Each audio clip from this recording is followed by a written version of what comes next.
Morning student. कल मैंने आपको थर्ड चैप्टर का समझाया था, आज मैं उसकी आपको एक्सरसाइज कराऊंगी। आज हम आपको थोड़ा सा प्रत्यय के बारे में बताएंगे। प्रत्यय क्या है ना। प्रत्यय हिंदी में तो आपने पढ़े होंगे, पीछे वर्ड लगकर जो एक नया वर्ड बनता है उसको हम प्रत्यय कहते हैं। जैसे इसमें संस्कृत में दिया है दृष्टवा। दृष्टवा का प्रत्यय बनाएंगे दृश्य प्लस कत्वा, आपका बन जाएगा दृष्टवा। इसी तरह से छिद प्लस तुमुन, छिद प्लस तुमुन वर्ड बना के आपका होगा छिद तुम। इसी तरह से सम प्लस कत्वा, समकत्वा हो जाएगा। इसी तरह से उच्चत्रा, उच्च प्लस तरप, तरप प्रत्यय शब्द आपका हो गया। उच्च आपका शब्द है तो आपका हो जाएगा उच्चत्रा। इसी तरह से संयुक्ता, सम प्लस युक्ता, युक्ता लग जाएगा तो आ जाएगा संयुक्ता। इसी तरह से आपके उपसर्ग प्रत्यय बन जाते हैं, उपसर्ग बन जाते हैं। अगर आप आगे वर्ड लगा देते हैं नया शब्द तो आपका बन जाता है उपसर्ग। जैसे आपका है तुष्ट और सन आपका लगा के उपसर्ग बनाना है तो आपका बन जाएगा संतुष्ट। इसी तरह से हमने गत्य है, गत्य में आ लगा दें, आ उपसर्ग बनाएं तो हम क्या बनाएंगे आगत्य, तो आपका क्या बन जाएगा आगत्य। और इसको अगर हम प्रत्यय बना दें तो आ प्लस गत्य प्लस आगत्य। अगर प्रत्यय बनाएंगे तो पीछे गत्य लगा देंगे और आ लगा के आगत्य बन जाता है। उपसर्ग में क्या होता है, अगर गत्य है और आगे अगर आ लगाएंगे तो आपका बन जाएगा उपसर्ग, तो बन जाएगा आपका उपसर्ग बन जाएगा। हमें यहाँ क्या करना है, हमें यहाँ प्रत्यय बताना है तो हम क्या करेंगे आ प्लस गत्य बराबर आगत्य। इसी तरह से प्रातुम, प्रा प्लस तुमुन तो आपका होगा दा तुमुन, प्रा प्लस दा प्लस तुमुन तो आपका होगा प्रदातुम। इसी तरह से रच्युतुम, रच प्लस तुमुन रच्युतुमुन। इसी तरह से कत्वा, तज प्लस कत्वा तो आ जाएगा त्यक्तवा, त्यक्तवा बन जाएगा त्यज्य प्लस कत्वा त्यज कत्वा। इसी तरह से कथ प्लस कत कथितम, क्र प्लस तव्यम कर्तव्यम। ये हमने आपको आज प्रत्यय बताए। अब हम आपको बताएंगे जो आपका फर्स्ट चैप्टर में जो अभ्यास आपकी दी गई है, संधि कीजिए। संधि में तत्र प्लस आगत्य तत्रागत्य, अ प्लस अतरत अवातरत, च प्लस आसीत चा आसीत, ना प्लस एव नैव, ना प्लस आसन नासन, ना प्लस आसीत नासीत। सेकंड क्वेश्चन, प्रश्नों के उत्तर संस्कृत में लिखिए। फर्स्ट क्वेश्चन आपका है किम परोपकार भावना मानवेषु एवं भवति। परोपकार भावना न केवलम मानवेषु अपितु वृक्षेषु अपि भवति।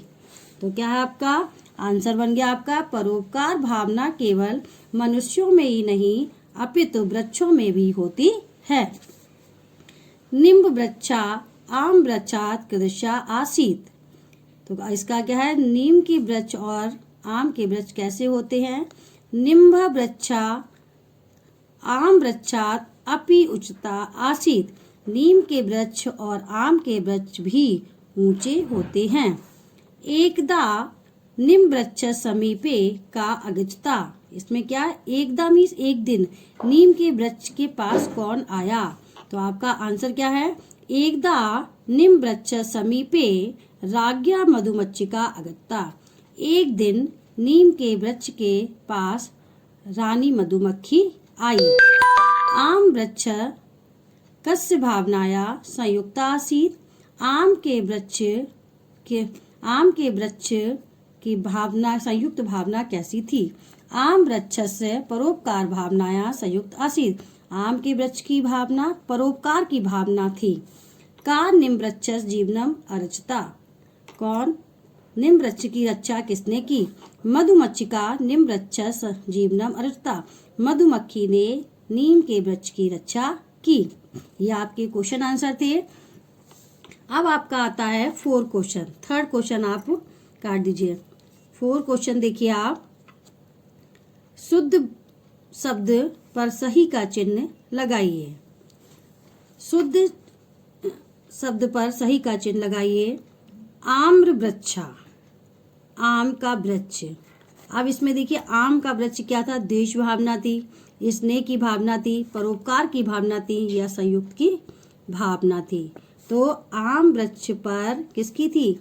इस पे आपकी आएगी संयुक्ता, क्योंकि आपकी संयुक्त की भावना थी, सभी मिलजुल कर रहने की भावना थी आम के वृक्ष पर। तो आपका आ जाएगा संयुक्ता आसीत। इसके बाद है निम्बा वृक्षा, नीम का वृक्ष कैसा था? आम वृक्षेण वृक्षात, आम्र वृक्षात या उच्चता आसीत। कैसा था? ऊंचा था। नीम का पेड़ कैसा था? उच्चता आसीत, बहुत ऊंचा था, इसलिए आपका आएगा उच्चता आसीत। निम्बा वृक्षा भयभीत, दयालु, विनम्र या आसीत। कैसा था? नीम का वृक्ष भयभीत था या दयालु था या विनम्र था? कैसा था? तो आपका आएगा भयभीत, क्योंकि वो बहुत डरा हुआ था। मैंने आपको स्टोरी में भी बताया था कि नीम के वृक्ष को जब काटने के लिए कुछ मनुष्य आए थे तो क्या हो गया था? वो डर गया था, बहुत भयभीत हो गया था। दयालु तो था नहीं, क्योंकि उसने किसी की मदद नहीं की थी, ना तो विनम्र था। क्या था? भयभीत था। तो आपका क्या हो जाएगा? डरा हुआ था, इसलिए आपका भयभीता बन जाएगा। नरा वृक्षम, नर जो थे, नर ने जो मनुष्य थे उन्होंने वृक्षों के लिए क्या किया था? वेतुम किया था या रचतुम किया था, आरभते किया था। क्या किया था नरों ने? क्योंकि उन्होंने क्या सोचा था कि वृक्ष को काटने के लिए सोचा था, क्योंकि हम वृक्ष को काट दें तो काटने की संस्कृत होती है छेतुम। तो इसको क्या आप छेतुम पर ही टिक लगाएंगे। अन्यसाम रक्षणाम, अन्यसाम रक्षणाम तो क्या है? अन्य लोगों की रक्षा। क्या होगा? हमारा क्या होगा? हम आव्यो अस्माकम या परम कर्तव्य।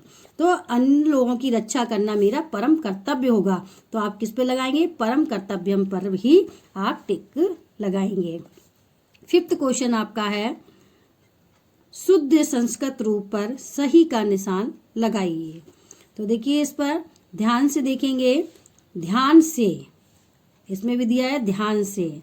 ध्यान से का मतलब यहाँ पर दिया है तृतीय व्यक्ति का प्रयोग। तो ध्यानम, ध्यानात, ध्यानेन, ध्यानना। ध्यानम आपका द्वितीय व्यक्ति है, ध्यानात आपका पंचमी व्यक्ति है और ध्यानहा जो आपका है प्रथम व्यक्ति है। प्रथमा पुरुष है, ये द्वितीय व्यक्ति है, पंचमी है। ध्यानेन जो है वो आपकी तृतीय व्यक्ति होगी। ध्यान से तो आपका ध्यानेन पे टिक लग जाएगा। तुम सब सुनो, यहाँ पर आपका बहुवचन दिया गया है, मध्यम पुरुष लगा हुआ, क्यों तुम लगा हुआ है इसलिए मध्यम पुरुष होगा। श्रृण, श्रृणतम, श्रृतो, श्रृणन्तु। तो क्या है? यहाँ पे एक वचन दे दिया गया है श्रुण, यहाँ पर आपका द्विवचन दिया है, यहाँ पर आपका मध्यम पुरुष का श्रुतु आपका हो जाएगा श्रुणतु। क्या हो जाएगा? तुम सब सुनो, यहाँ मध्यम पुरुष दिया गया है तो आपका थर्ड वाला आंसर आपका होगा। इसके बाद नीम का, निम्बा, निम्बकम, निम्बा, निम्बम, निम्बस्य, निम्बा। नीम का तो आपका क्या बन जाएगा? ये आपका आंसर होगा नीम का। यहाँ पर षष्ठी व्यक्ति का प्रयोग किया गया है तो आपका होगा निम्बस्य। इसके बाद अधिक ऊंचा, अधिक ऊंचा, उच्च, उच्चतम, उच्चता, उच्चहा। यहाँ पे आपका हो जाएगा उच्चतरा, ये आपका हो जाएगा उच्चतरा। इसके बाद आकार, आगत्वा, आगत्य, गत्य और गत्वा। तो आपका हो जाएगा आकर, आकर, आगत्य मीन्स आकर। ये आपके थे, एक्सरसाइज थी। और हमने आपको थर्ड क्वेश्चन इसलिए कटवा दिया क्योंकि मैंने आपको पहले ही प्रत्यय समझा दिए थे। आप उसी में से प्रत्यय करेंगे, वही प्रत्यय आपके ये है, इसलिए आप थर्ड क्वेश्चन आपका वही प्रत्यय वाला है। आप इन सबको अपनी कॉपी पर करेंगे।